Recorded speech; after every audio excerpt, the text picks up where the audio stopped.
परमेश्वर का हम धन्यवाद करते हैं और सभी मसीह भाई बहनों को जय मसीह की। मेरे प्यारों, आइए प्रभु का वचन सुने और अपनी सारी चिंता परेशानियों को प्रभु के हाथ में सौंप दे। क्या जाने प्रभु की दया हो और आप वचन सुनते सुनते भले चंगे हो जाए। तो जो लोग नए कृपया इस चैनल को सब्सक्राइब कर दे। तो यहाँ पर मैं लाया हूँ कि जो लोग यीशु मसीह में हैं और अपनी ज़िंदगी, जो दोहरी ज़िंदगी होती है, दोहरी ज़िंदगी जीना चाहते हैं, उनके लिए यह आज का वचन होगा। क्योंकि परमेश्वर पवित्र है और वह आपको पवित्र करने के लिए बुलाया है। तो इस वचन को आप सुने और अपने अंदर की सारी मलिनता को दूर करें और प्रभु का आशीष पाएं। तो हम वचन को पढ़ते हैं, आप लोग ध्यान से सुने। यहाँ होशे की किताब अध्याय 8 और वचन 12। मैं तो उनके लिए अपनी व्यवस्था की लाखों बातें लिखता आया हूँ, परंतु वे उन्हें पराया समझते हैं। वे मेरे लिए बलिदान तो करते हैं और पशु बलि भी करते हैं, परंतु उसका फल मांस ही है। वे आप ही उसे खाते हैं, परंतु यहोवा उनसे प्रसन्न नहीं होता है। अब वह उनके अधर्म की सुधि लेकर उनके पाप का दंड देगा। वे मिस्र लौट जाएंगे। हालेलुया। यहाँ पर प्रभु वचनों से बातें कर रहे हैं कि जो लोग पाप करते हैं और परमेश्वर को भी मानते हैं, उनके लिए है कि परमेश्वर बोल रहे हैं कि मैंने उनके लिए लाखों वचनों को बताया हूँ। लाखों वचन प्रभु बोले हैं, फिर भी वो पराया उसको देखते हैं, फिर भी उस वचन पर चलते नहीं हैं, अब पराया समझते हैं।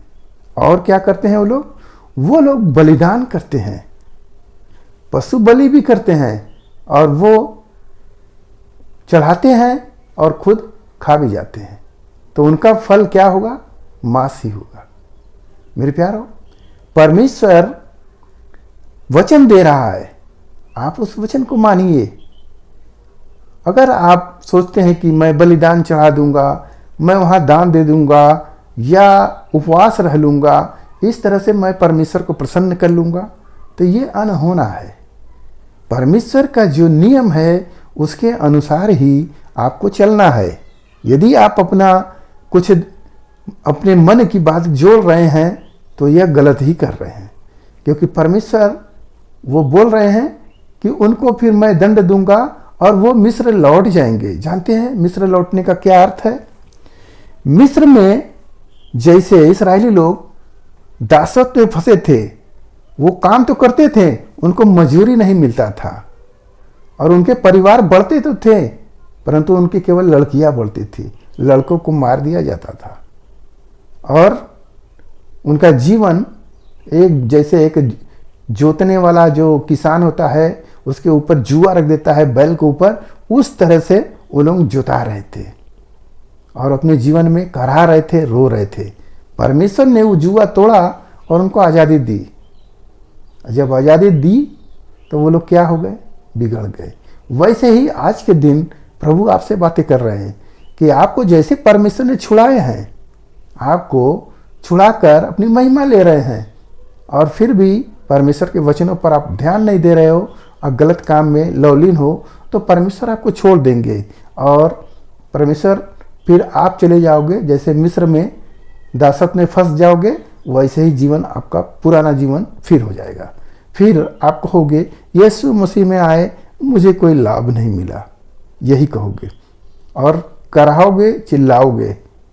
मेरे प्यारों, आज के इस वचन से आप यह समझिए कि प्रभु अपने वचनों से जो जो बातें बोल रहे हैं उसके अनुसार आप अपने जीवन को बिताएं, न कि अपने अनुसार।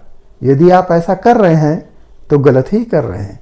परमेश्वर आपको यहाँ पर कितने वचन दिए हैं, हर एक तरीके का वचन दिया गया है। किसी भी आपके जीवन संबंधी जो जो बातें हैं, सारी बातों का यहाँ पर विस्तार से बताया गया है। आप उसको समझिए, बुझिए, उसके अनुसार अपना जीवन को चलाइए।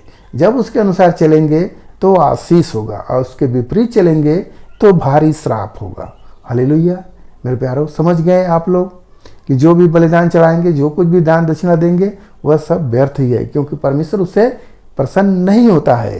केवल वह उससे प्रसन्न होता है जो उसकी विधियों, उसके नियम को पालन करता है, परमेश्वर उसी से प्रसन्न होते हैं।